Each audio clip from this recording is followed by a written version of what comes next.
mempersembahkan sandiwara radio Saur Sepuh dalam kisah Darah Putra Sanggar. Naskah karya Niki Kosasih, hiasan musik dan sutradara Indra Mahendra.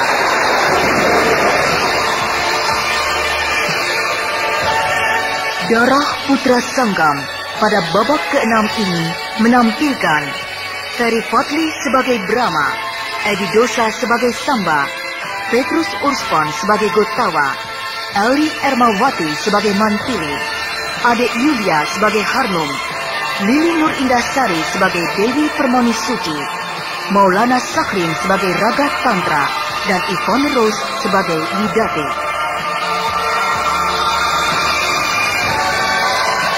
Inilah Darah Putra Sanggang babak ke-6.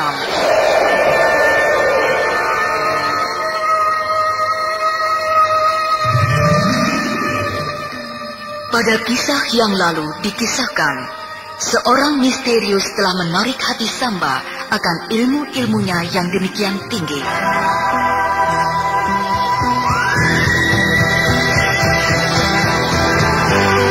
Di istana Madangkara, Mantili terbaring sakit karena terkena pukulan yang dilancarkan suaminya, Gotawa, tatkala mereka sedang berlatih.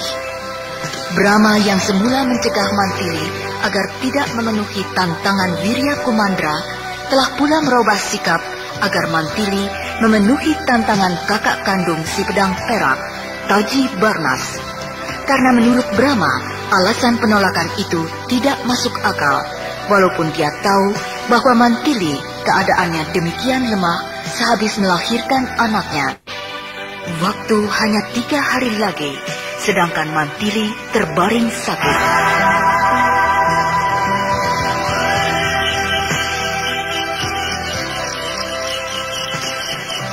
Besok pagi kita harus mulai. Tapi tuanku. Kakang Rama. Dinda Harnum. Mantili. Hah?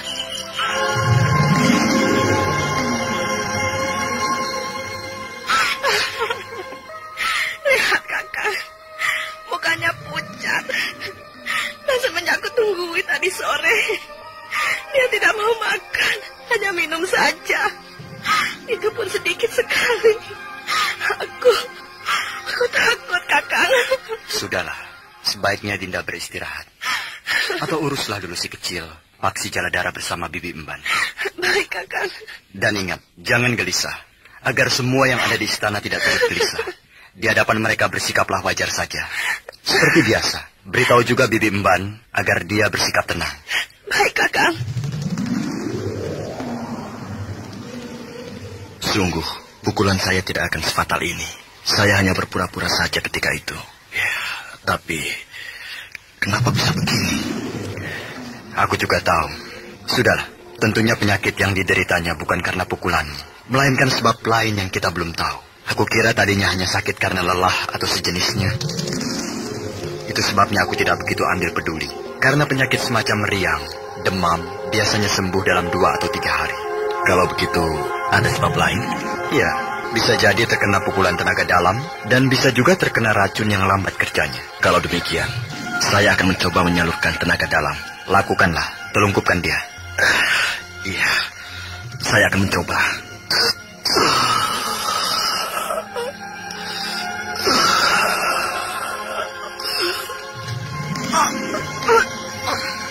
Teruskan, Gotawa.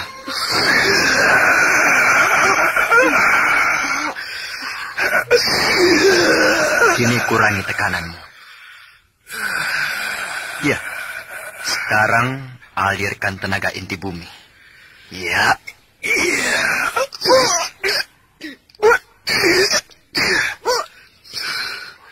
Nah, darah kental, hitam. Rupanya Mantili terkena racun jahat. Cukup, Gotawa. Biarkan saja Mantili telungkup begitu. Cukup banyak darah yang keluar dari mulutnya. Rupanya dia terkena racun jahat yang lamban kerjanya. Tapi dari mana? Iya, apakah tidak mungkin dari serangan Wirya Kumandra tempo hari? Iya, betul. Untung masih bisa diselamatkan walaupun tidak seluruhnya. Lalu Bagaimana Kakang? Tahap kedua kau kerjakan nanti malam. Dan tahap terakhir besok tengah hari. Berarti seandainya segalanya berjalan lancar, besok malam dia sudah pulih. Dan pagi lusanya, Mantili harus kita gembleng selama 3 hari. Maaf tuanku, tidak ada hari lagi. Tidak ada waktu lagi. Tuanku Brahma lupa rupanya. Hah? Lupa? Tuanku, hari terakhir yang tuanku rencanakan bagi kesembuhan Mantili adalah hari terakhir. Widati. Iya. Beberapa hari aku keluar masuk hutan di sebelah sana. Aku memburu seorang guru yang benar-benar misterius dan berilmu sangat tinggi. Aku tidak tahu persis siapa adanya dia. Barangkali seorang pendekar tua yang mengasingkan diri atau meninggalkan dunia persilatan. Atau barangkali juga seorang pendekar muda. Lalu dari mana kamu tahu bahwa dia seorang guru? Sudah kukatakan tadi, dia berilmu sangat tinggi. Aku dapat mengetahuinya dari akibat pukulannya.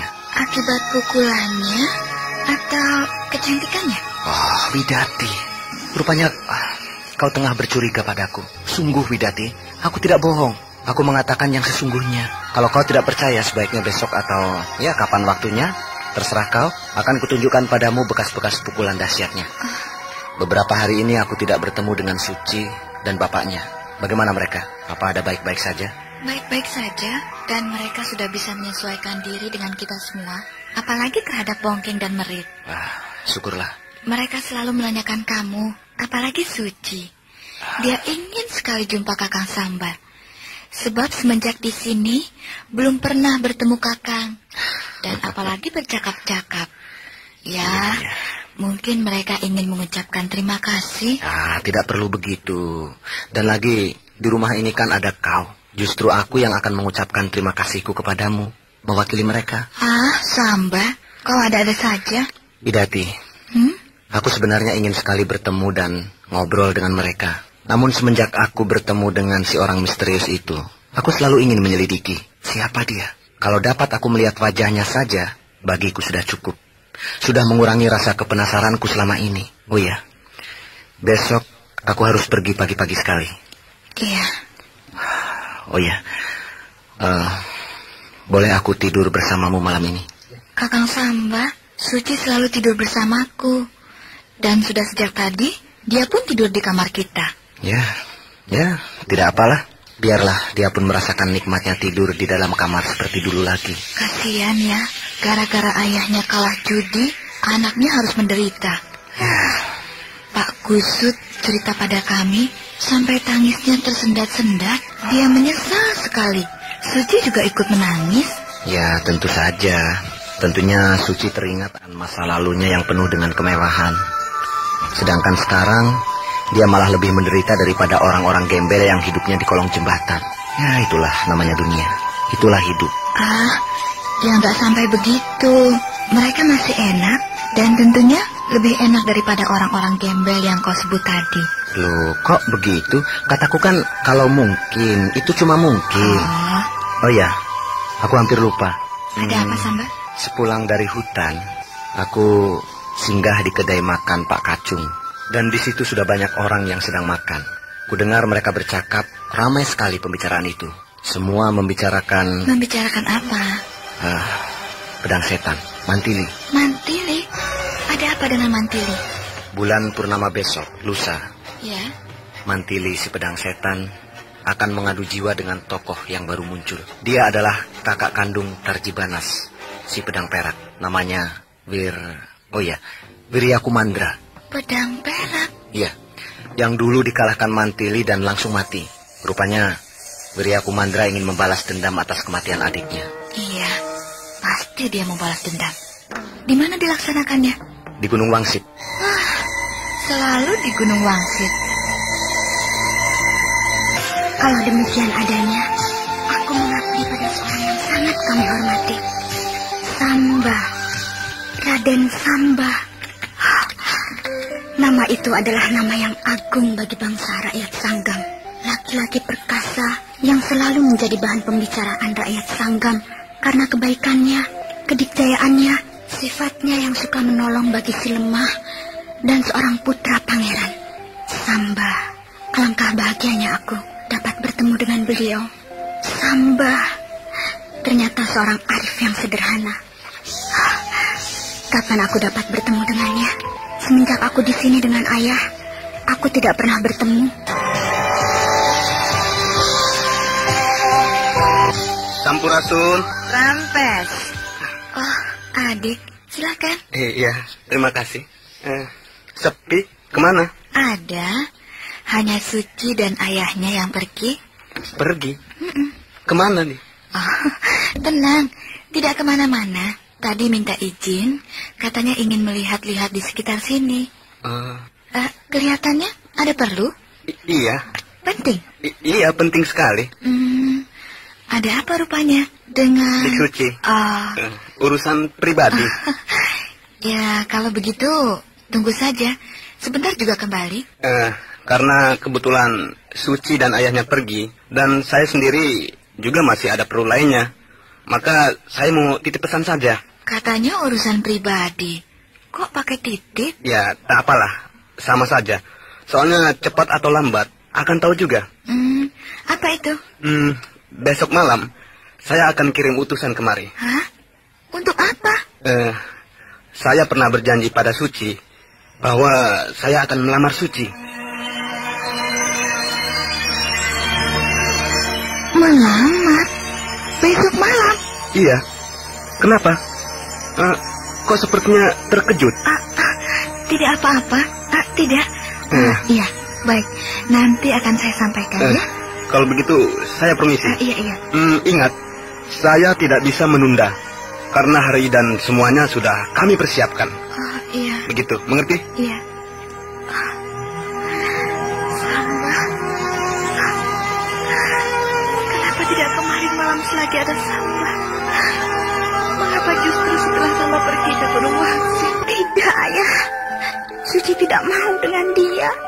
Dan lagi, Suci tidak mau menikah buru-buru, ayah. Suci masih terlalu kecil untuk berumah tangga. Suci masih ingin bebas. Suci, anakku. Tenanglah. Suci tidak mau. Ya sudah. Tidak perlu menangis begini. Kalau Suci tidak merasa cocok, ya tolak saja. Tidak ada paksaan dalam hal perkawinan. Apalagi dia bukan apa-apamu.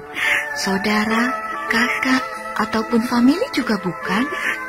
Berpacaran barangkali selama menginap di rumahnya, ya? Bertemu juga tidak selama di sana. Hah? Kok? Memang dia orang aneh.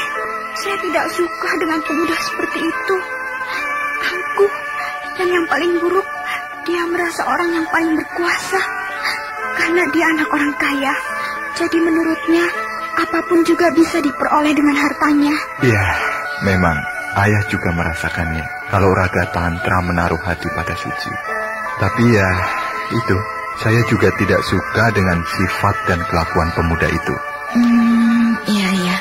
Tapi mengenai lamaran itu, bagaimana? Ditolak? Iya, ditolak.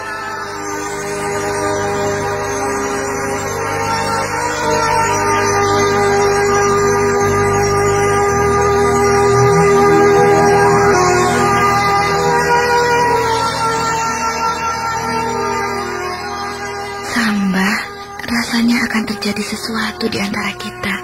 Aku takut, Samba. Apalagi persoalan Suci dan Raga Tantra. Pemuda itu serius sekali. Namun Suci sendiri tidak mau peduli dengan semua itu. Suci dan ayahnya akan menolak lamaran Raga Tantra. Nah, Samba, inilah yang aku khawatirkan. Aku takut jangan-jangan Raga Tantra mempunyai niat jahat.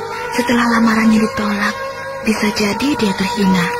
Maka dia akan berbuat dengan caranya sendiri.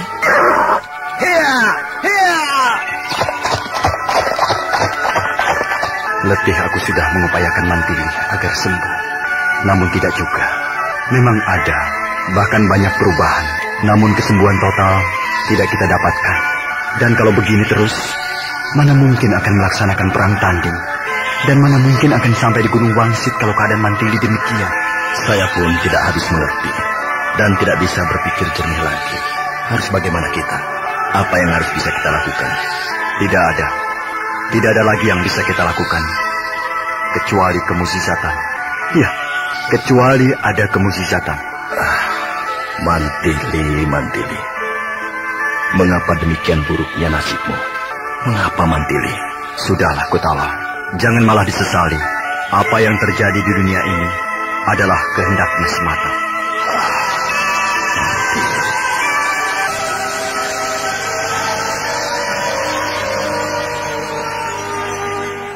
Betapa paniknya seluruh keluarga besar kerajaan Madangkara setelah Mantili tidak cepat-cepat dapat disembuhkan untuk selanjutnya menghadapi penantangnya, pewaris tunggal pedang perak, yaitu Wirya Kumandra.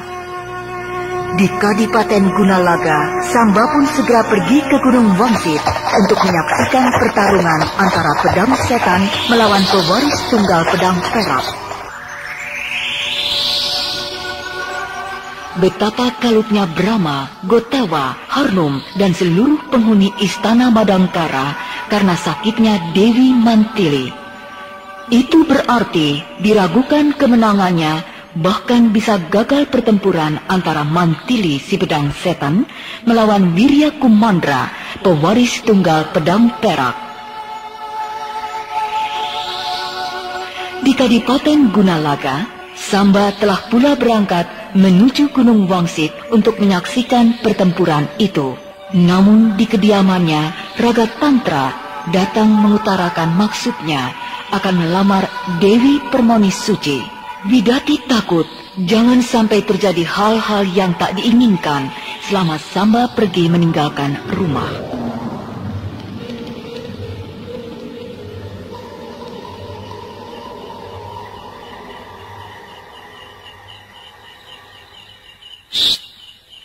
Aman. Kita harus cepat. Lompati tembok ini dan hati-hati. Ingat, jangan membuat gaduh. Sudah siap? Ya, beres. Mari kita mulai. Ya.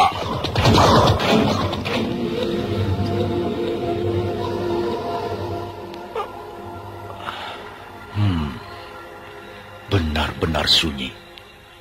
Aku harus langsung menuju ke dalam. Ya.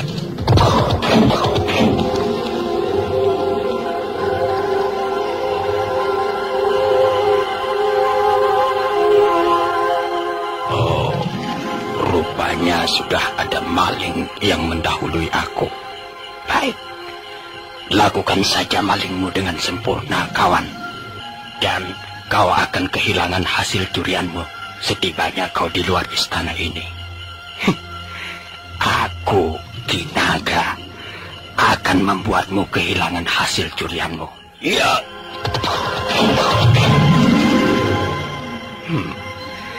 Ada lagi rupanya. Tapi apakah maksud kita semua sama datang kemari? Mencuri pedang setan?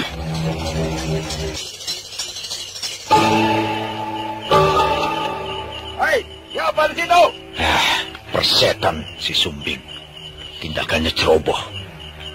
Penjaga ini harus kubereskan dulu dengan ini. Akum, kenapa kau?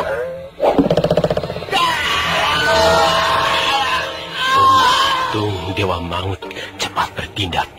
Kalau tidak, tentu sekarang suasananya menjadi lain. Tapi teriakan kematian penjaga-penjaga itu tentu mengundang penjaga yang lainnya untuk datang kemari. Wah, bisa berapi. Menyebar! Perketat penjagaan! Awas, lihat tempat!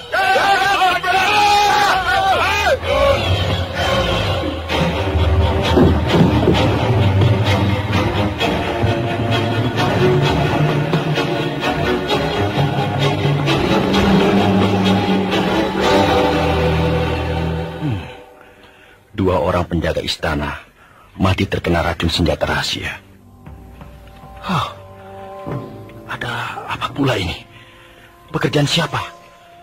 Kurang ajar. Berani-beraninya masuk dan mengobarkan kekacauan di sini. Kurang ajar. Pengawal, urus kedua mayat teman-teman kita ini. Biar aku yang akan mencari maling yang kurang ajar ini. Hei maling, keluar kau! Gara-gara aku membunuh kedua penjaga itu, akhirnya begini kacau keadaannya. Bagaimana ini? Biar yang di luar urusan Sumbing Grogok. Aku harus cepat-cepat menemukan ruangan penyimpanan benda-benda pusaka. Dan aku harus secepatnya pula mendapatkan pedang setan. Ayo keluar! Hadapi aku! Pati Gotawa! Pati bodoh. Kau kerahkan semua anak buahmu di luar. Sedangkan maling yang kau tunggu-tunggu sudah berleha-leha di dalam istana. Nah, sekarang. Tapi, masih ada beberapa orang penjaga. 1, 2, 5, 7 orang. Semuanya ada 7. Wah, tidak mungkin aku membunuh mereka sekaligus. Bagaimana? Sumbing Grogot, kenapa kau tidak bertindak? Maju kalian semua! Kalian tidak mau pergi. Berarti kalian menjemput ajar kalian. Pergi! Pergi!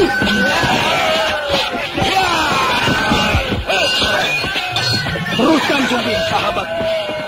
Aku akan memasuki ruangan itu. Penjaga hanya tinggal 2 orang. Mereka keluar dan mereka semua mendengar pertarungan di luar. Rupanya di sini pun ditanamkan pula rasa setia kawan yang tinggi. Terbukti ketika kawan-kawan mereka menjerit menjemput maut, mereka menghambur keluar dan hanya 2 orang saja yang tinggal di sini. Sepele.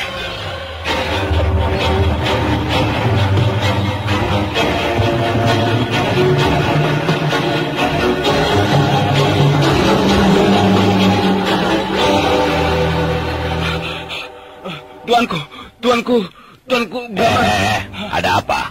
Jangan ganggu tuanku, beliau sedang bersemedi. Tapi di luar...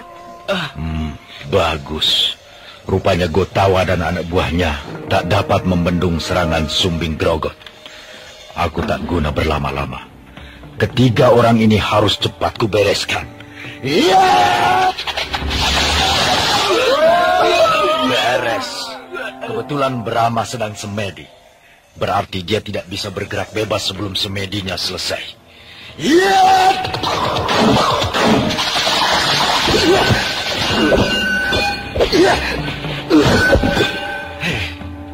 Untung aku sempat mengelak. Setan alas rupanya sedemikian ketatnya. Baru menyentuh daun pintu saja, sudah berhamburan berpuluh-puluh tombak tajam. Bagaimana seandainya pintu itu dapat terbuka? Mungkin ribuan jarum atau apa saja melayang menghunjam tubuh orang yang membukanya. Kalau begini, aku harus membukanya dengan pukulan yang kugabung dengan tendangan iblis.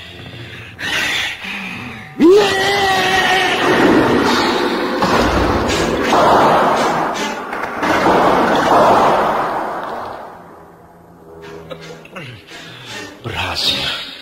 Tapi tak ada senjata rahasia.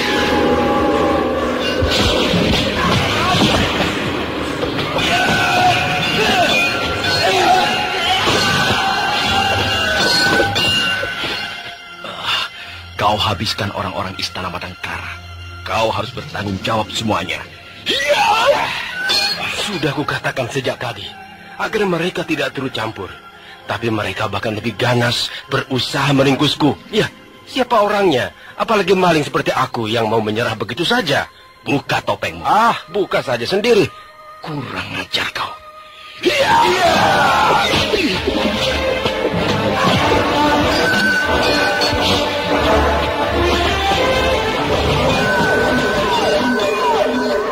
Semakin ke dalam, semakin gelap saja lorong ini. Nah, mataku tak dapat menangkap seberkas sinar pun. Benda apa ini? Tertempel di dinding dan semacam karet. Tidak, aku tidak boleh menariknya. Siapa tahu kunci terlepasnya senjata rahasia. Aku harus terus ke dalam. Buntu? Bukan buntu, melainkan pintu. Ya, pintu. Tentu ini pintu ruang penyimpanan benda-benda pusaka. Aku tak mau mengalami serangan senjata rahasia untuk yang kedua kalinya. Akan kugunakan ilmu yang sama untuk membuka pintu ini.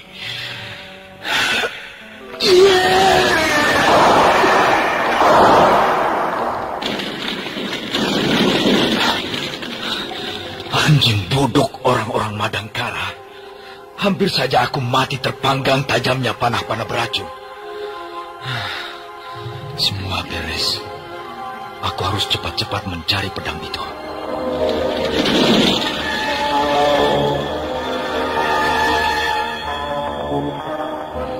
Bagus. Dalam ruangan ini terang oleh sinar benda-benda pusaka. Oh, semuanya memancarkan sinar. Tapi yang mana pedang setan? Oh, itu dia. Pedang setan. Baru kali ini aku menjamahmu. Coba. Baunya bau mayat. Pedang setan. Demi matinya Mantili, mulai saat ini akulah tuanmu.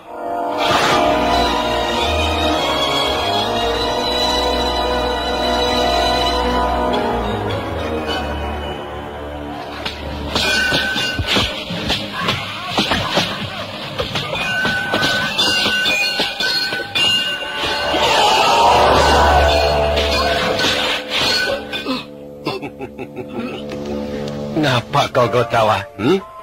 Kau seorang patih. Masa tertawa saja tidak bisa? Begini. Iya.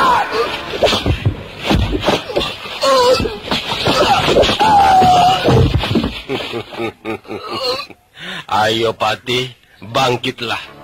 Dan kita lanjutkan permainan kita.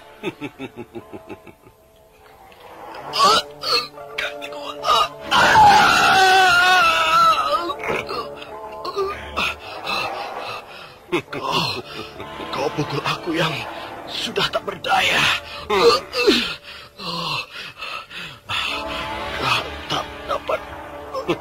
Tak dapat kugerakkan lagi. Kau curang.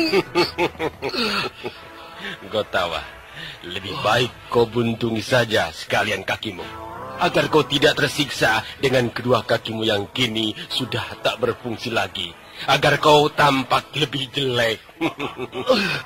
Awas kau. Atau kau tak sanggup melakukannya sendiri? Aku masih mau menolongmu. Kakiku.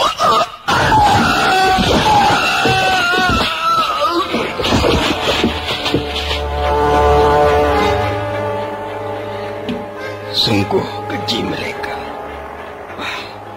Rupanya dua orang ini sealiran denganku. Tapi aku tidak sekeji mereka. Aku masih punya rasa kasihan bila melihat lawan yang sudah tidak berdaya. Tapi ini, aliran hitam yang benar-benar hitam. Tapi, kemana yang satunya?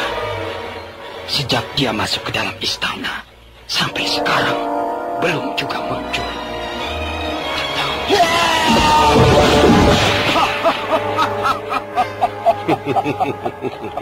Kau berhasil, Dewa Maut. Dia sudah datang dengan pedang di tangan. Berarti dia berhasil mendapatkan pedang setan. Pedang yang selama ini menjadi incaran kaum persilatan. Aku tidak boleh tinggal diam. Aku harus keluar dari persembunyianku kini. Aku akan hajar dia. Dan aku akan merebut pedang setan dari tangannya. Untung pohon ini cukup rindang. Sehingga sejak tadi aku di sini dan mengawasi jalannya pertempuran, tidak ada yang mengetahui bahwa ada penonton gratis di atas mereka. Pedang setan. Kau bingung bukan? Mulai hari ini pedang setan akan punya tuan yang baru. Dia sudah bosan dielus dan dibelai oleh wanita. Dan wanita yang membelainya sudah membosankan baginya. Kurang ajar. Tutup mulutmu. Kau masih mau mencoba menggertakku, ya? Pedang setan. Mantili. Sumbing. Untuk hidup pun rasanya sudah tak diperlukan lagi. Justru dia akan membebani bagi yang masih hidup. Nah, Sumbing, tugasmu untuk mengurangi beban orang-orang Madangkara. Karena aku yakin mereka tidak akan mau melakukannya. Jadi kau saja yang membereskannya. Bunuh dia. Tapi, Dewa... Bunuh, kataku. Baiklah.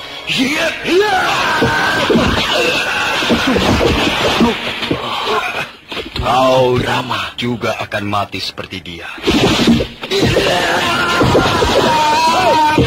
Kau pengecut. Tuan.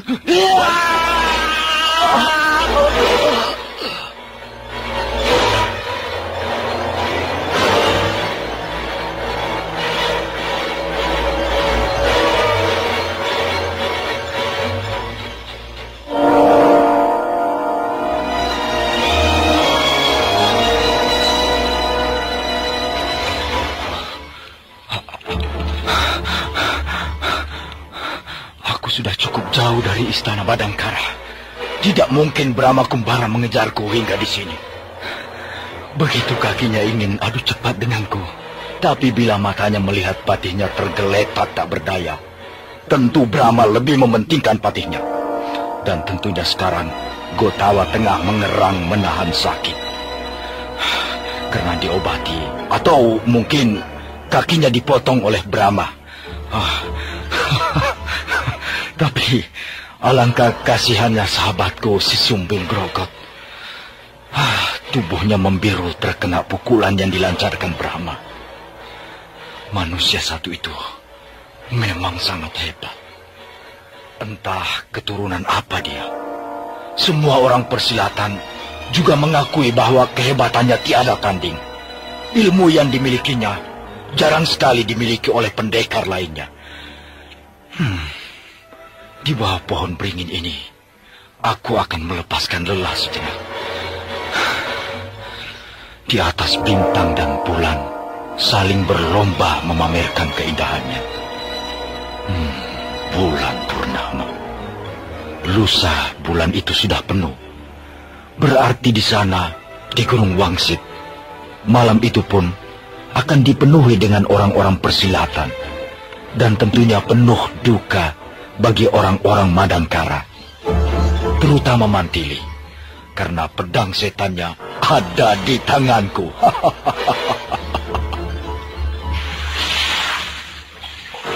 Bangsa, air apa ini? Mengucur seenaknya di atas kepalaku.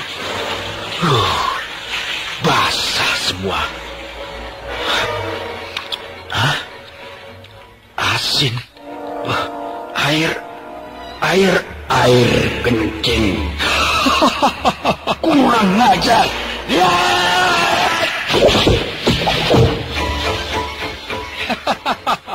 Hei, aku sudah di sini. Siapa kau?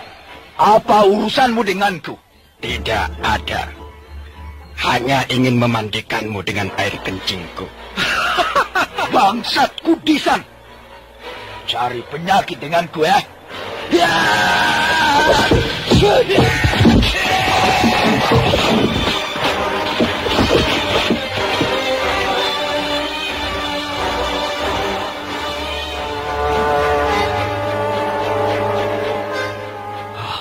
Masih jauh.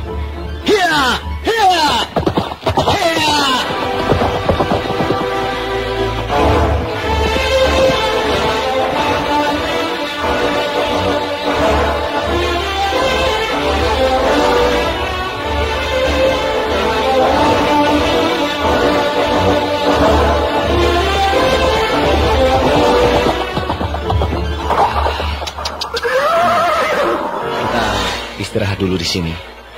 Di sini tanahnya datar, rumputnya pendek dan indah sekali diterangi sinar bulan yang hampir penuh. Kemudian aku terasakan lelah sekali.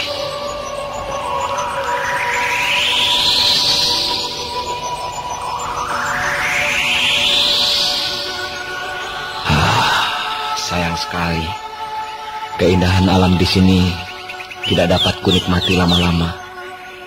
Aku harus berjalan kembali. Perjalananku masih jauh. Ayo, kita berangkat. Heya, heya, heya.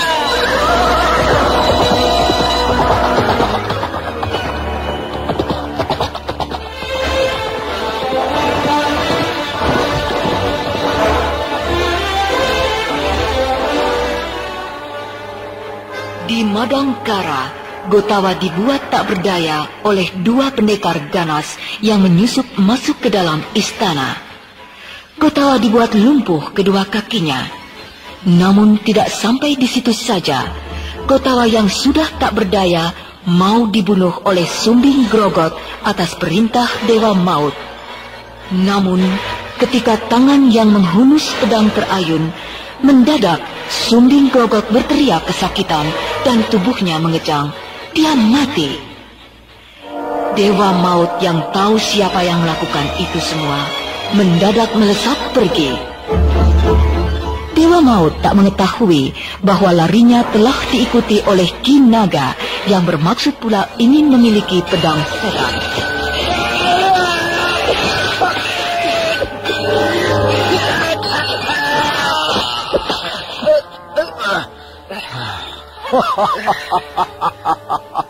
Hei Ki Naga, kenapa kau? Sudah kukatakan, kau tidak akan unggul melawanku. Tapi kau memaksa juga untuk membuktikan. Nah, sekarang sudah terbukti bukan? Dewa Maut, ternyata kau semakin hebat. Tadinya setelah kau kuajak bertarung semalaman, kau akan menyerah. Tapi rupanya dugaanku keliru. Justru semakin lama kau bertarung, semakin hebat saja ilmu yang kau pergunakan. Siapa dulu yang kau hadapi? Hah? Memangnya kau kira kau berhadapan dengan Cecere? Kau belum tahu rupanya. Aku si Dewa Maut, pencabut nyawa bagi orang-orang sepertimu.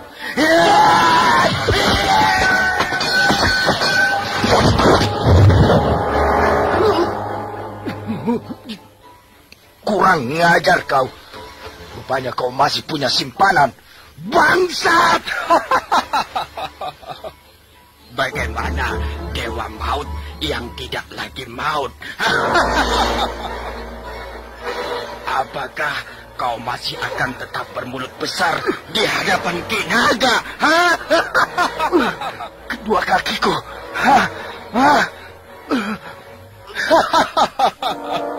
Tidak apa-apa. Kau tidak apa-apa.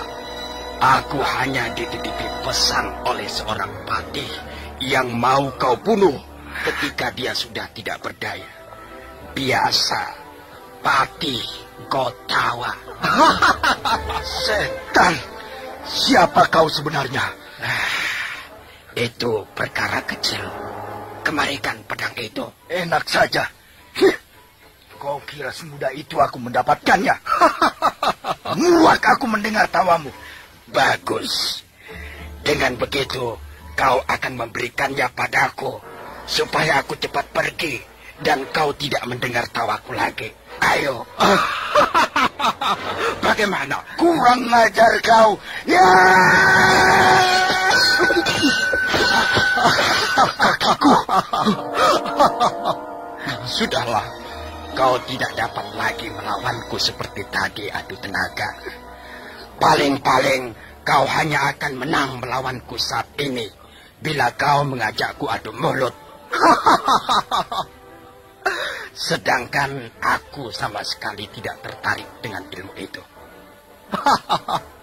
Itu adalah ilmu yang khusus diciptakan khusus bagi orang-orang cacat sepertimu. Diam! Hah? Diam katamu? Ya, sudah kukatakan. Aku tidak akan menang melawanmu dalam hal berbicara. Karena aku tahu saat ini kau tidak akan berbuat apa-apa kecuali hanya itu. Sedangkan untuk menggerakkan kakimu saja kau akan susah. Apalagi menggerakkan anggota tubuhmu yang lain, ditambah lagi dengan mengerahkan tenaga. Bisa-bisa nyawamu nyangkut di tenggorokanmu. Kau akan sekarat. Kurang ngajar kau. Siapa kau sebenarnya? Kau tidak perlu tahu aku. Cepat saja serahkan pedang yang baru saja kau curi itu. Aku sangat membutuhkannya. Enak saja kau. Dewa Maut buntung. Setan alas. Aku tidak buntung. Tangan dan kakiku masih utuh. Semua masih lengkap. Jaga mulutmu, naga edan. Rupanya kau memang sengaja membuatku marah. Lebih cepat kau bunuh aku. Itu akan lebih baik. Tidak sekejam itu, buntung. Biadab! Aku tidak buntung. Apa matamu sudah buta, naga edan? Iya. Kau memang tidak buntung. Tapi apa gunanya kedua kakimu itu, Aku tidak perlu mematahkan kedua kakimu dengan tanganku ini atau dengan senjataku. Karena baik tanganku maupun senjataku takut terkena penyakit yang menempel pada badanmu. Cicik, mulutmu terlalu lancang, terlalu kurang ajar. Kalau aku tidak, akan kurobek mulutmu. Sengaja aku buat kau begitu, supaya aku tidak kau robek-robek. Pengecut kau. Kau lupa rupanya. Bukankah dalam bertarung berbagai macam cara diperbolehkan? Membunuh atau dibunuh, bukan begitu? Rupanya hatimu sudah busuk. Busuk atau tidak, itu adalah urusanku. Jadi dalam hal ini, berkelahi secara pengecut atau tidak, itu adalah cara, taktik, teknik untuk menjatuhkan lawan. Biadab kau. Ya, kau bisa mengatakan aku biadab karena kakimu kubuat tidak berdaya. Lucu. Sungguh lucu. Dewa Maut, apakah namanya seorang kesatria jika lawanmu yang sudah tidak berdaya, lumpuh kedua kakinya, masih juga kau akan membunuhnya? Apa maksudmu? Dan kesatriakah kau apabila kau melarikan diri ketika kau mendapat lawan yang lebih tangguh? Jika kau yang tahu bahwa nyawa temanmu terenggut karena membelamu, tapi kau tinggalkan sendiri, melarikan diri sambil menikmati hasil curianmu. Gotawa harus dibunuh karena dia orang sakti, orang kuat. Walaupun dalam keadaan tidak berdaya. Ya, karena sulit sekali membunuhnya dalam keadaan yang sehat. Dia merupakan penghalang. Lalu, kenapa kau lari ketika tahu Brahma datang membunuh temanmu? Semua sudah kujawab, bajingan. Mengapa masalah yang begini pun kau ajukan? Ya, kau boleh membentak-bentak aku. Karena aku bukan apa-apamu. Aku musuhmu. Iya, bentaklah sepuasmu. Tapi ingat, sejak tadi sudah kuperingatkan kau, Dewa Maut. Kalau kau tidak menjawab satu persatu pertanyaan yang kuajukan tadi. Ingat, kakimu ini yang akan menjawab dengan cara terpisah dari badanmu yang lain.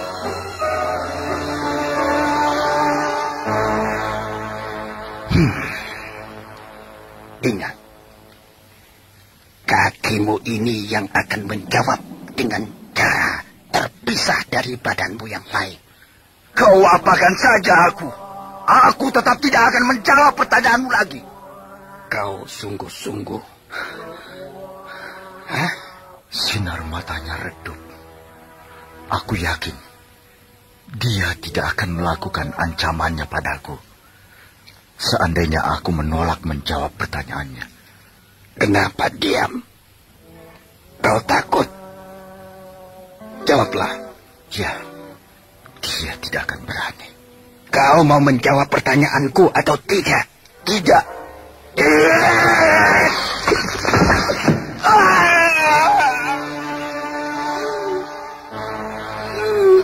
Kakiku. Kakiku.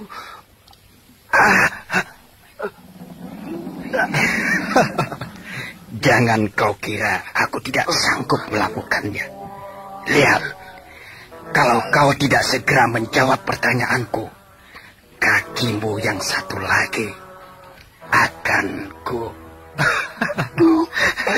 Aku akan mempunyai mainan bagus sekali. Boneka yang tua tanpa kaki. Dan aku akan menyaksikanmu kelojotan melawan maut. Juga siksa yang menderamu. Lalu kalau kau sudah sekarat, baru kau kutinggalkan. Aku tetap tidak mau. Jadi kau memilih kakimu yang satu lagi sebagai gantinya? Bagus, bagus. Tunggu dulu. Aku saja yang menjawab. Kurang ajar. Kukira sudah buntung kakiku. Ternyata dia ada raksasa kasihan juga. Dia tidak tega melakukannya. Heran. Senang karena kakimu tidak jadi kupotong. Hanya sebentar. Kau lari karena takut, kan? Kau takut menghadapi Brahma, bukan? Dan karena saking takutnya, maka kau tak sempat membawa lari temanmu. Hah? Kau selamatkan dulu dirimu. Dan kau tidak mau menjawab, karena kau pun takut kalau aku akan mengatakan bahwa kau pengecut, seperti yang kau tuduhkan padaku tadi. Padahal tanpa mengatakan begitu pun, aku sudah tahu bahwa kau itu seorang pendekar dewa maut. Dan kau tahu mengapa aku berbuat setengah kejam padamu? Karena ketika aku mengawasimu waktu di Istana Badangkara, kau begitu sadis terhadap Gotawa. Maka aku yang semula tidak sadis terhadap lawan-lawanku yang sudah tidak berdaya sepertimu, menjadi terangsang untuk berbuat sadis. Tapi sebelum ini, aku tidak pernah melakukannya terhadap lawan-lawanku yang terdahulu. Baru kau Dewa Maut yang tidak maut. Karena perbuatanmu sudah mengajariku secara tidak resmi. Jadi, biar bagaimanapun, kau adalah guruku. Hah? Kau murid? Dan kalau guru ingin tahu siapa aku adalah Kinaga dari lembah sejuta bisa. Jadi kau? Iya, kau. Aku yang bergelar pendekar naga gendeng. Jadi aku berhadapan dengan aku si gendeng. Tapi jangan gemetar begitu setelah mendengar namaku. Karena aku akan mengangkatmu sebagai guruku. Kau jangan mempermainkan aku. Sungguh, aku tidak main-main. Kau akan kuangkat sebagai guru dengan syarat kau harus menerima ini.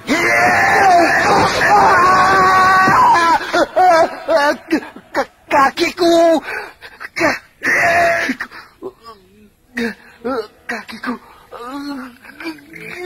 Ku minta baik-baik pedang setan, tidak juga kau berikan. Nah, setelah seperti ini, kau toh tidak akan mampu melarangku mengambilnya, bukan? Dan siapa yang sudi jadi murid seorang dewa yang sudah buntung kakinya? Hei, gila! Edan, kembalikan pedang itu.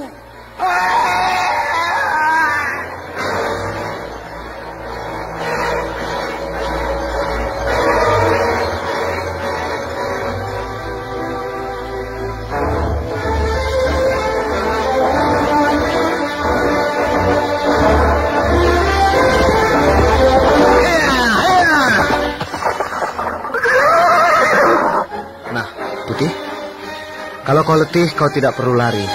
Jalan saja. Nanti di ujung tikungan sana, baru kau lari lagi.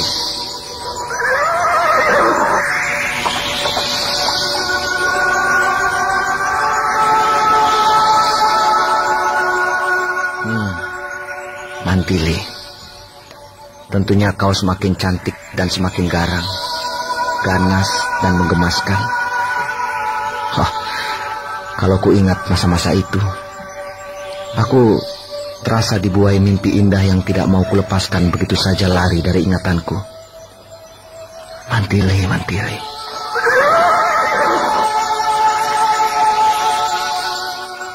Patih Gotawa.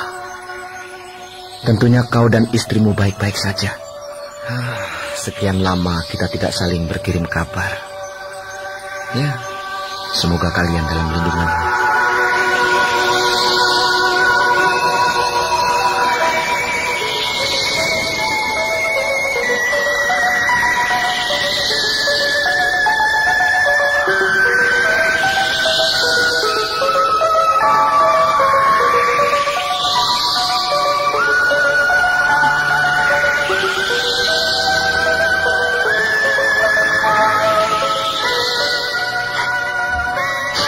Mandili, besok kau harus berangkat ke Gunung Wangsit. Tapi aku... Kenapa? Kau tidak sanggup? Aku... Kau jangan ragu, Mandili. Ingat nama besar yang ada padamu.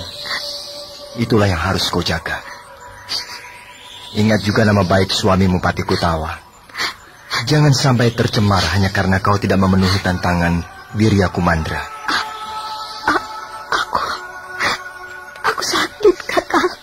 Mandili, semua itu jangan kau jadikan alasan. Ingat, nama besar kerajaan Madangkara adalah nama besar rakyat Madangkara. Kebanggaan rakyat Madangkara. Dan kebanggaan rakyat karena keberhasilan Madangkara membangun dirinya. Membangun mental. Dan itu tidak lepas dari penguasa-penguasanya. Kakang Brahma, Aku tak bermaksud. Dan kau harus ingat, Mandili, penguasa-penguasa Madangkara adalah orang-orangmu sendiri. Orang-orang yang hidup denganmu. Orang-orang yang satu atap denganmu. Orang-orang yang melindungimu, menjagamu, merawatmu, dan yang memenuhi kebutuhanmu. Kakak Brahma. Tapi tubuhku.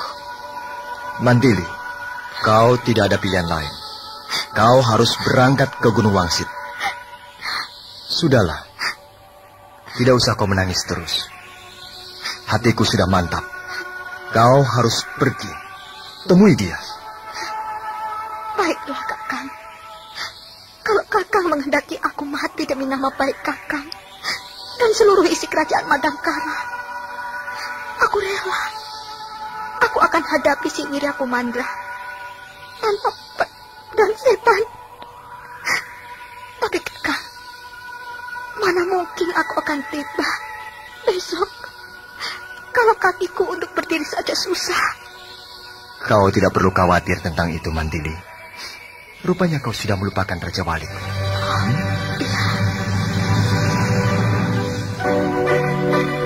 Dengan sikapnya yang bijaksana, Brahma menguatkan kembali kepercayaannya pada diri Mantili. Semua kata-kata Brahma benar adanya.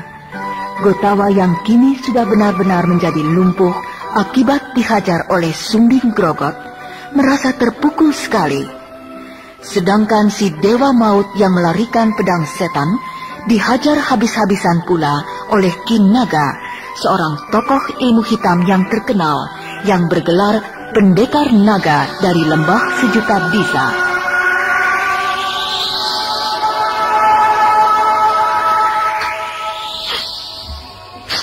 Mandili, besok kau harus berangkat ke Gunung Wangsit. Tapi aku...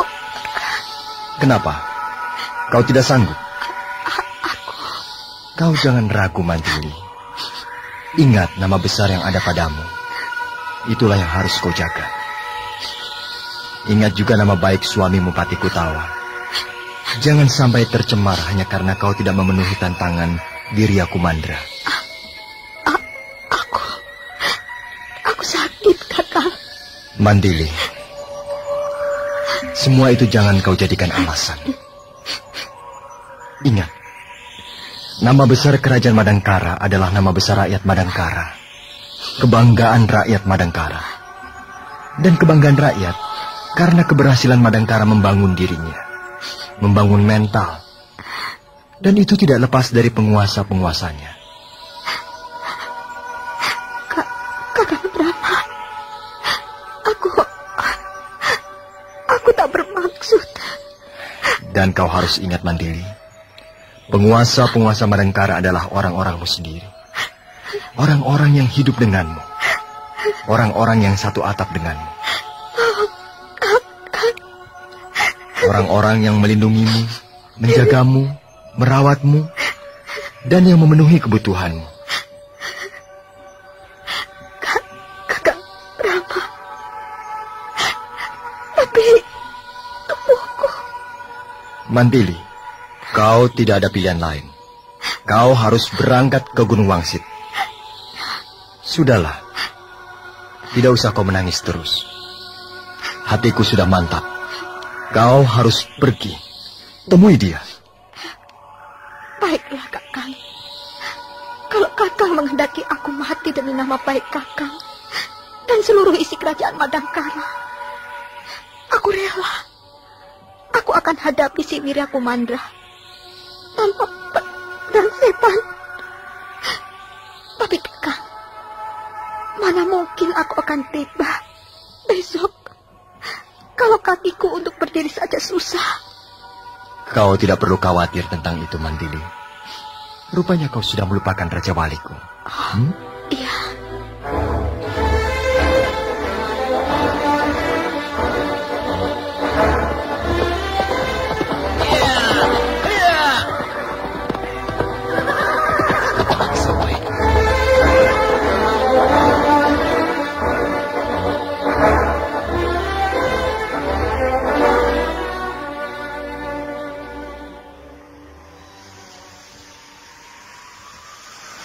Pedang setan, apakah kau akan membiarkan aku menunggumu sampai pagi? Ataukah kau sudah tidak punya nyali bertempur lagi, melawan aku, si pedang perak? Atau kau memang ingin melepaskan pedang perakmu, Ataukah memang dia belum datang? Hei, kaukah itu Mantili? Tentu itu suara lawannya. Tapi mengapa Mantili belum juga datang? Hei, orang yang baru datang berkuda. Mantilikah kau? Oh, mana Mantili? Kurang ajar kau. Hei!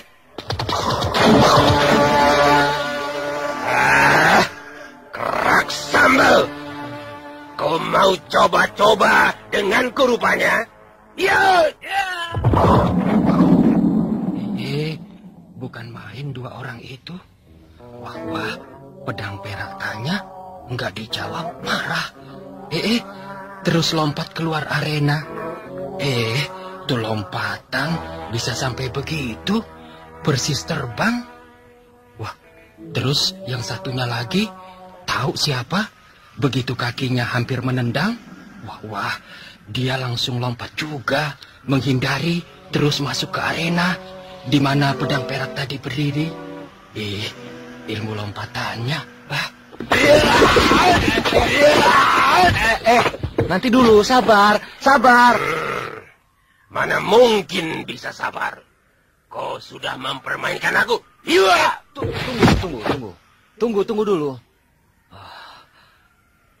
Kurang ajar. Rupanya kau bisa menghindari, Tidak, saya hanya... Siapa kau? Saya hanya menonton saja. Saya...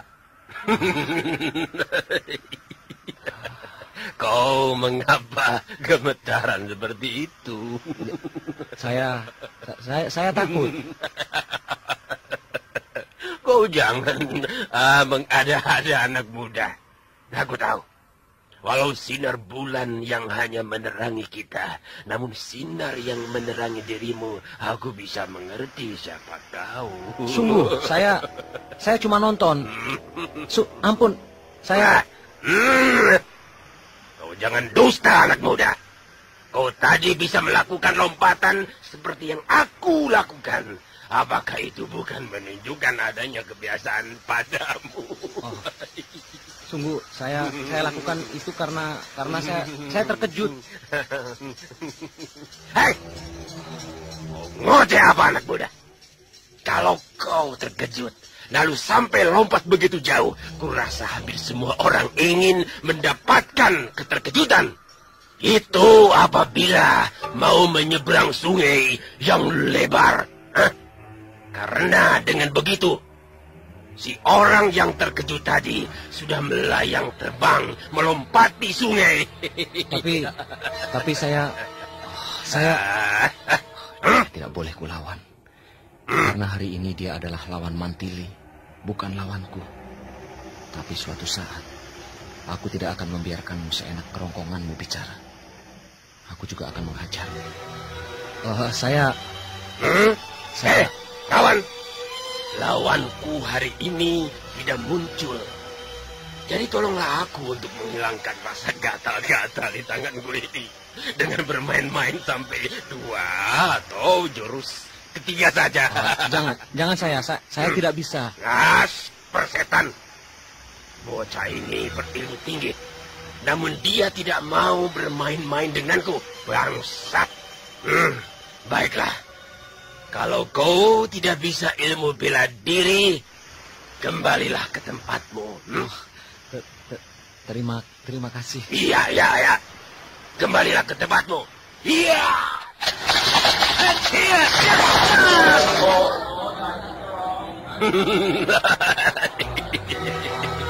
Apa kataku? Kau pasti berkepandaian tinggi. Ayolah, tidak usah sungkan. Aku ingin belajar darimu. Maaf, bukan aku tantanganmu. Sama saja. Iya.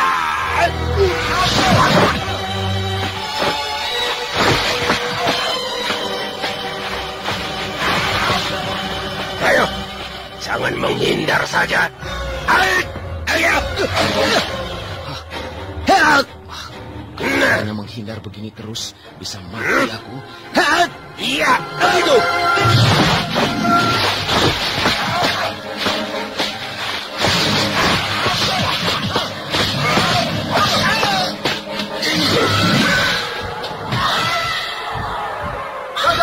Raja Wali itu.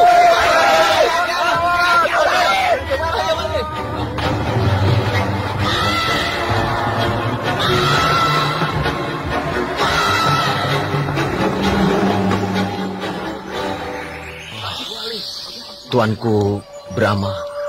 Oh, Raden Samba. Rupanya kau pun sudah mendengar tentang peristiwa ini. Sehingga jauh-jauh kau datang juga kemari. Saya, tuanku. Sudahlah. Jangan resmi-resmian segala. Hei! Mana pedang setan? Kenapa kau sebagai kakaknya tidak becus mengurus adikmu? Raja Wali, tenanglah. Semua orang nanti bisa kocar-kacir kalau kau marah-marah begitu. Hai Wirya, tunggu dulu sebentar. Terlalu lama aku menunggu bersama orang-orang yang sudah banyak di pinggir arena ini. Tuanku, bagaimana dengan Mantili, Tuanku? Ada. Mantili juga ikut kemari. Dan aku hanya mengantarkan. Dia ada di punggung Raja Wali. Hah? Maksud Tuanku yang terbungkus kain merah itu kah? Iya. Oh, ada apa rupanya? Pedang setan sedang sakit. Hai, Tuan Brahma, apa yang kalian lakukan semua ini? Sandiwara seperti apa yang sedang Tuan tunjukkan kepada saya? Mendekati itu, lihat tidak memandang kaki Brahma. Rupanya mataku sudah tidak awas lagi. Ternyata yang kuajak bermain beberapa jurus tadi rupanya Tuan Raden Samba. Maaf Raden, saya tidak bisa melanjutkan permainan saya karena permainan yang lebih penting sudah tiba. Jadi terpaksa kita tunda dulu dan lain waktu tentu kita lanjutkan. Kalau masih ada umur panjang, saya selalu siap. Tuanku, saya harus ke tepi terlebih dulu agar tidak mengganggu jalannya pertarungan. Cepat saja menyingkir. Kalau tidak ingin copot kepalamu terkena sasaran. Karena sebentar lagi arena ini akan menjadi arena pertumpahan darah. Raden Samba, pedang perak. Tidak apa-apa Raden Samba ada di sini. Karena sebelum kau mulai pertempuran, aku akan berbincang-bincang dulu denganmu. Dan toh dia pun seorang pendekar kawakan yang tahu tata cara, aturan dunia persilatan secara ksatria. Oh, maksud tuanku? Ya, saya tahu. Tuan-tuan berdua adalah orang-orang ksatria. Maka saya pun akan bertanding secara ksatria pula. Dan nama Madangkara bukanlah nama kosong yang harus dilupakan dengan begitu saja. Madangkara menjulang karena tokoh-tokohnya yang ksatria termasuk Raden. Saya tidak pantas disebut-sebut dalam persoalan ini. Terima kasih kalau kau masih menghargai kami sebagai orang-orang Madangkara yang satria. Tuan-tuan yang terhormat dan ksatria, bulan penuh sebentar lagi akan tepat berada di tengah. Berarti sebentar lagi kami harus bertanding. Tapi mana pedang setan? Sejak tadi, mengapa masih meringkuk saja keenakan di punggung burung Raja Wali? Hei, mana? Hayo mana? Mana pedang setan? Pedang perak. Kuingatkan agar kau jangan menyebut-nyebut Raja Waliku. Dia bisa tersinggung dan marah. Tenang Raja Wali, tenanglah. Maaf, saya tidak bermaksud membangkitkan marahnya. Baiklah. Tentunya kau sudah siap untuk bertempur, bukan? Seperti yang Tuan lihat. Dan bahkan saya sempat bermain-main beberapa jurus dengan Raden Samba. Sekedar pemanasan. Bagus. Itu bagus. Dan tentunya pedang perak ingin berhadapan dengan pedang setan, bukan? Tuanku, pertanyaan tuanku seperti anak kecil yang baru bisa merangkak mencari-cari air susu pada ibunya. Wah, jadi juga nih mereka ribut. Pemanasan lagi dengan maaf. Bukan maksud saya ingin membuatmu marah. Sama sekali tidak. Saya hanya ingin mendengar jawaban yang jujur, karena ini menyangkut pertandingan yang akan kalian lakukan. Kalau memang yang akan kau hadapi adalah pedang setan, maka pedang setan tidak ada. Pedang setan dicuri orang kemarin malam.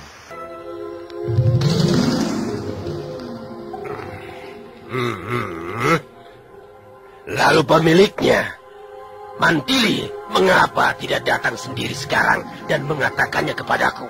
Apakah dia ngeri, takut berhadapan denganku? Tidak. Mantili Pedang Setan tidak takut menghadapi siapapun. Tapi sayangnya, pertempuran ini hanya ditentukan secara sepihak. Maksud Tuan Brahma?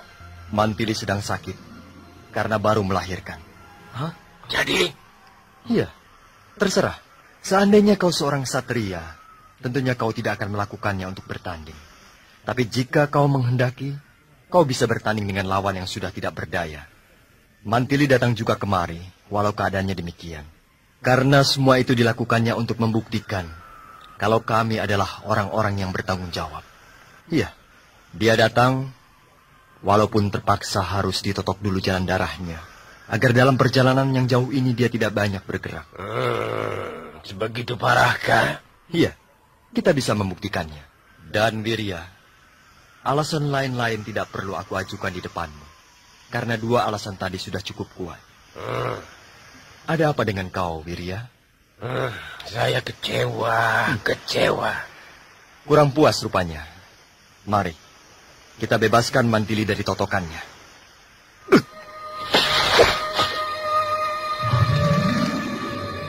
Mantili, kau sakit, Mantili. Samba. Masihkah juga kau penasaran dan tidak percaya? Kalau kau masih penasaran dan ingin mengadu jiwa dengan Mantili adikku dalam keadaan begitu, jangan harap aku akan tinggal diam, Wirya. Bukan Mantili yang kau hadapi, melainkan aku, Brahma Kumbara. Bagus sekali. Sekaligus ini merupakan tantangan bagi kita. Baik, Mantili ku beri tempo sampai pedang setan dapat diketemukan dan kesehatannya pun cukup baik. Baru aku dan pedang setan akan mengadu jiwa. Beritanya mudah. Boleh kirim kabar seminggu sebelum bulan purnama ku tunggu di sini. Dan nanti setelah urusanku dengan Mantili selesai, aku akan memenuhi tantanganmu, Brahma Kumbara. Dan Raden Samba, untukmu masih banyak waktu. Kita boleh juga memperebutkan siapa yang lebih unggul di antara kita. Nah, sampai jumpa lagi. Iya.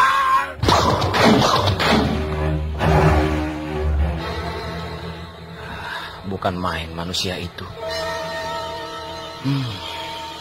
Cita-citanya selangit. Itulah manusia yang ingin memamerkan ilmunya di depan orang banyak. Orang-orang seperti itu justru orang yang tidak tahu akan kemampuannya.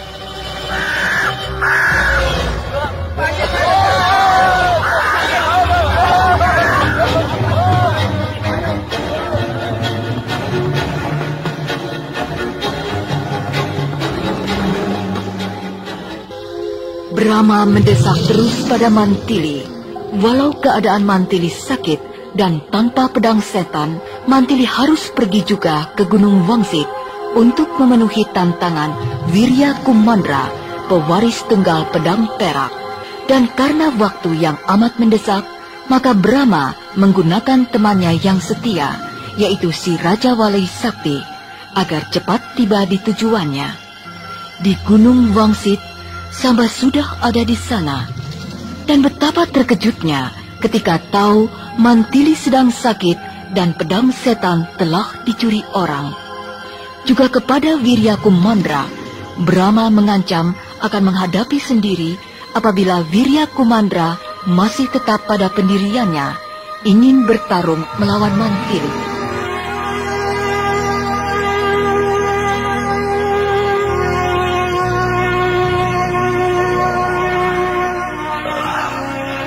Bagaimana keadaan kalian, Raden Samba? Kami semua baik-baik.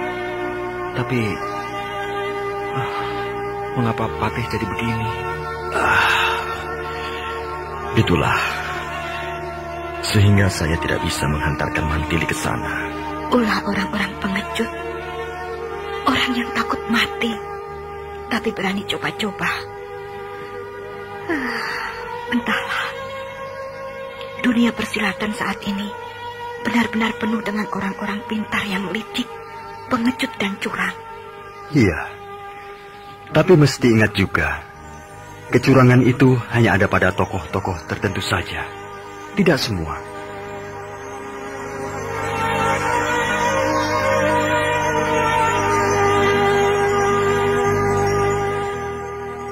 Samba dengan seksama mendengarkan kejadian yang dialami pada keluarga Raja Madangkara.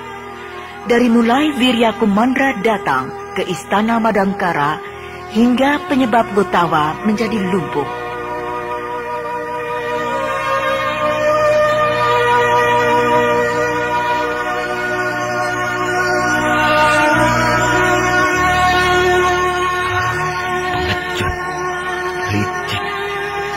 Benar-benar dunia persilatan semakin bejat, semakin bobrok, tidak tahu aturan. Oh, kalau aku berhasil menemukan mereka, akan kuhancurkan mereka. Samba, kita semua di sini memang merasa sakit hati. Terlebih-lebih aku.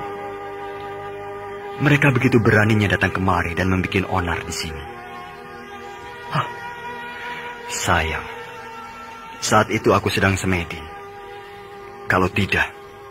Iya, yang mati dihantam pukulan Kakang Brahma itu bernama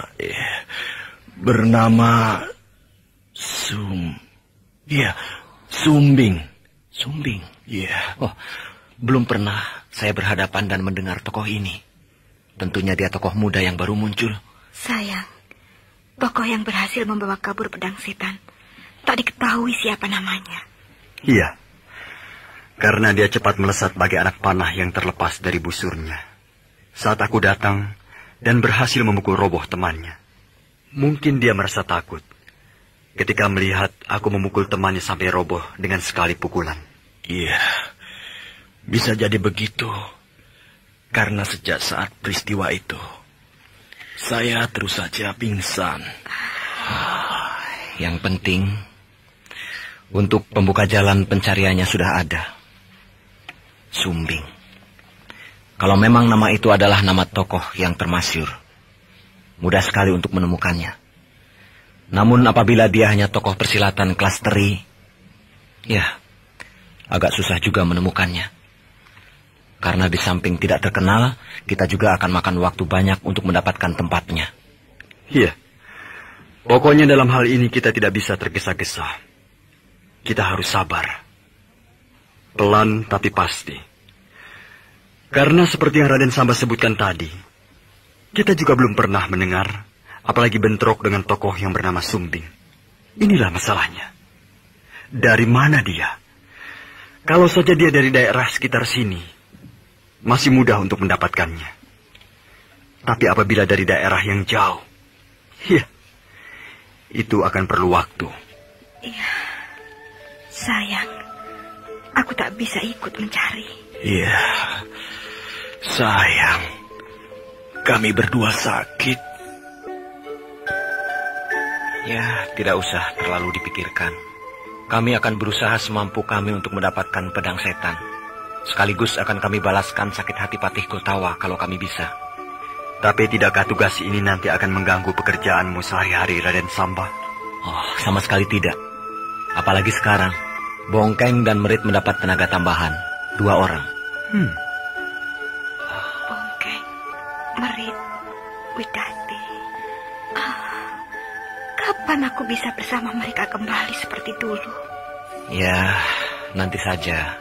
Suatu ketika, aku akan mengajak mereka kemari. Ajaklah kemari, Samba. Sekalian melepaskan kerinduan kami. Bagaimana kabar mereka? Tidak ada perubahan. Ya, usia saja yang kian menggerogoti tubuh kita. Bongkeng makin gemuk, gembrot, bulat dan pendek. Kepalanya juga semakin licin. Dan Merit tambah jangkung, semakin kurus. Dan lain-lain lagi. Tetap saja. Loh, istrimu bagaimana? Iya. Kok tidak mau diceritakan? Oh, kau tidak kenapa-napa, Mantili? Tidak apa-apa. Aku terlalu gembira bisa tertawa demikian kelaknya mendengar ceritamu, Samba. sakitku rasanya sudah agak berkurang. Jangan lupa, bagaimana istrimu? Oh iya, hampir saja lupa. Widati dalam keadaan sehat. Hampir setiap kami sedang ada waktu senggang, dia selalu menanyakanmu. Ingin sekali ketemu denganmu, Mantili. Iya, memang sudah cukup lama kita tak pernah bertemu. Ajaklah kemari dia sekali-sekali. Akan saya usahakan. Nah, begitu. Supaya istrimu akrab dengan kami, dan juga sebaliknya. Terima kasih. Terima kasih, tuanku.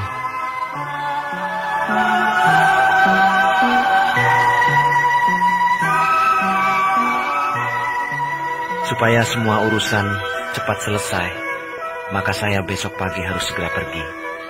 Mengapa harus begitu cepat, Raden Samba? Raden Samba, menginaplah barang 1 atau 2 malam. Iya, tak usah terburu-buru, Samba. Itu perkara mudah. Nanti lain kali, masih banyak waktu. Nah, Samba, kau tentunya memaklumi keadaanku, bukan? Kau tentunya mengerti kesibukanku sebagai seorang raja. Jadi aku secara pribadi dan sekaligus atas nama Kerajaan Madangkara mohon bantuanmu dan langsung menugaskanmu untuk mencari pedang setan. Tuanku Brahma, saya sebagai sahabat merasa bertanggung jawab dan merasa prihatin sekali atas peristiwa yang menimpa Mantili, Patih Gotawa, dan seluruh rakyat Madangkara. Ya, kau memang seorang sahabat yang betul-betul sahabat. Dan saya pun rasanya sudah bukan sahabat lagi, tuanku, melainkan keluarga besar bila saya sedang di sini berkumpul bersama-sama orang-orang Madangkara. Terima kasih atas pengakuanmu yang jujur, Samba. Semoga sifat-sifat jujur, kesatria yang kau miliki selalu kau miliki dan kau wariskan kepada anak dan istrimu. Nah, ini surat tugas resmi dariku, dari Raja Madangkara dan sekaligus dari Kerajaan Madangkara. Tuanku, seharusnya tidak perlu dengan surat dan lain sebagainya. Saya sebagai saudara, teman dari keluarga besar Kerajaan Madangkara, ingin membantu setulus-tulusnya, tuanku. Aku percaya, Samba. Tapi maksudku, apabila kau mendapatkan kesulitan dalam menjalankan tugas ini, misalnya di satu daerah, kau merasa terhalang dengan tidak diperbolehkannya kau masuk oleh penguasa setempat, kau tentunya dapat menunjukkan surat ini. Iya, baiklah. Kalau begitu, saya memerlukan surat dari tuanku. Saya mohon diri, tuanku, dan saya akan segera kembali apabila secepatnya saya telah berhasil menyelesaikan tugas ini. Baiklah, pergilah. Hati-hati, semoga berhasil. Salam sejahtera.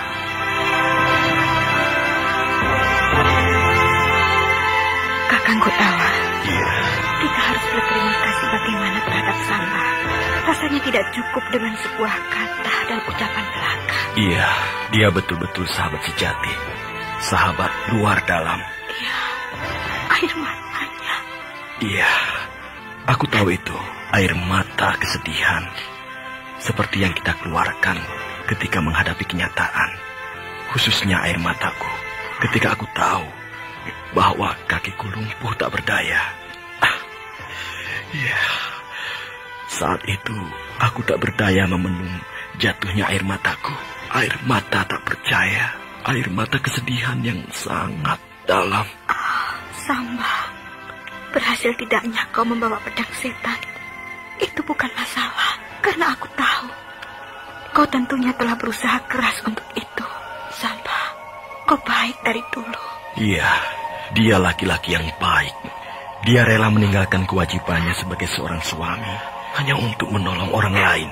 Aku dan kau, Kakang Gotawa, seperti dua orang pesakitan yang tiada guna, terbaring di tempat tidur seperti ini. Iya, aku juga merasa begitu. Aku rasanya tak berguna lagi.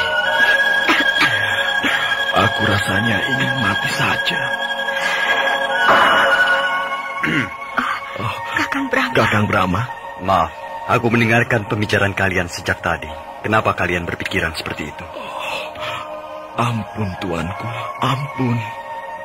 Saya tahu pendapat saya itu salah. Tapi saya yang menjalani. Saya yang harus melampaui saat demi saat yang tidak mudah, tuanku. Ya, saya tersiksa dengan semua ini. Rasanya saya tidak akan mampu menjalani penderitaan ini. Saya betul-betul... Gotawa, mengapa hatimu mendadak kerdil begitu? Mengapa lantas kau menjadi putus asa? Ampun tuanku. Aku heran. Ada kalanya dan bahkan memang itulah yang selama ini aku tahu tentang dirimu. Kau keras, bahkan suka juga kejam. Baik, lembut, dan yang pasti tidak pernah putus asa. Namun entah mengapa 2 kali aku tahu Patih Gotawa secara tiba-tiba mendadak menjadi pengecut. Menjadi orang yang mendadak berputus asa. Mendadak seperti orang yang kehilangan pegangan hidup. Suka mengeluh, melamun berkepanjangan. Apakah hanya karena kelumpuhanmu maka kau menjadi begitu? Apakah karena istrimu yang saat ini sedang sakit dan tidak memenuhi tantangan pedang perak, maka kau merasa bahwa semua yang pernah kalian miliki telah musnah, hilang begitu saja? Dan apakah karena kau merasa kecewa karena dalam pertarungan kau dikalahkan oleh lawanmu? Jangan semua itu dijadikan alasan untuk berputus asa.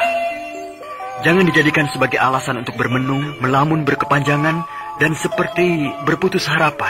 Mana jiwamu yang kau miliki? Mana kegagahan kalian yang ada pada diri kalian? Ayo Patih Gotawa, bangkitlah. Bangkitlah dari perasaanmu yang selama ini tertidur, terlena dan terlelap terbuai mimpi, yang sama sekali akan merusak jiwamu. Bangunlah Gotawa. Kau adalah seorang patih yang harus menunjukkan kepatihanmu. Kau adalah seorang yang harus masih mampu menunjukkan keperkasaanmu, kegagahanmu, dan sekaligus wibawamu. Saya akan berusaha. Dan kau Mantili, apalagi yang terjadi pada jiwamu? Apakah kau juga merasa kehilangan semangat hidupmu hanya karena peristiwa yang menimpamu? Apakah kau lantas akan pula merasa putus asa? Mantili adikku, aku ingin melihat ketegaranmu, ketangkasanmu, dan kelincahanmu seperti dulu-dulu. Aku ingin agar kau mampu tertawa gelak-gelak sebagaimana ketika kau dulu adalah seorang pendekar pedang setan yang disegani. Dan aku ingin melihat kembali tangan mungilmu itu mampu merobohkan sekian banyak perusuh, pengacau, dan orang-orang yang tidak bertanggung jawab. Kakang Brahma. Nah, Mantili dan Gotawa, semua itu dapat diobati dengan semangat jiwamu, dengan keyakinan yang ada padamu, dan dengan membuang perasaan putus asa dari dirimu. Ayo, bangkitlah. Bangkitkan jiwamu dari keterlelapan, dan hilangkan dari mimpi-mimpi burukmu. Maafkan saya. Mantili, khusus untukmu, kau harus punya semangat baru, jiwa baru, dan kekuatan yang baru. Karena di samping tugas dan penderitaan, kau sudah dibantu oleh Raden Samba. Iya, Samba cukup berusaha, walaupun kita belum tahu hasilnya. Namun dengan maksud baik darinya kita bisa mengerti, bukan? Bahwa Samba tengah berusaha keras memperjuangkan agar menemukan pedang setan dan membawanya kembali. Iya kakak. Nah, maka dari itu, kita pun jangan menggantungkan diri pada orang lain, siapapun dia adanya. Karena setiap manusia, bahkan makhluk yang hidup, pasti mempunyai kesibukan masing-masing. Jadi kau pun harus cepat sembuh, cepat mengembalikan kesehatanmu, dan yang penting rasa percaya diri pada dirimu sendiri. Iya kakang Brahma. Nah, setelah kau sembuh, kau ataupun Gotawa mencari pedang setan itu sendiri. Karena kalianlah yang lebih bertanggung jawab. Betapa terkejutnya Samba dan betapa sedihnya Samba melihat keadaan Gotawa. Kakinya hancur dan dengan demikian tentulah ia lumpuh. Maka Samba dengan perasaan yang ingin meringankan penderitaan sahabatnya itu bersedia mencarikan pedang setan. Brahma demi mendengar percakapan Mantili dan Gotawa serentak masuk ke dalam kamar mereka. Kemudian ia memberikan pandangan yang lebih luas lagi kepada suami istri tersebut agar jangan mudah putus asa. Bagaimanakah Samba dalam pengembaraannya? Berhasilkah dia mendapatkan pedang setan? Untuk melanjutkan cerita kita, Marilah kita ikuti kelanjutan kisah ini.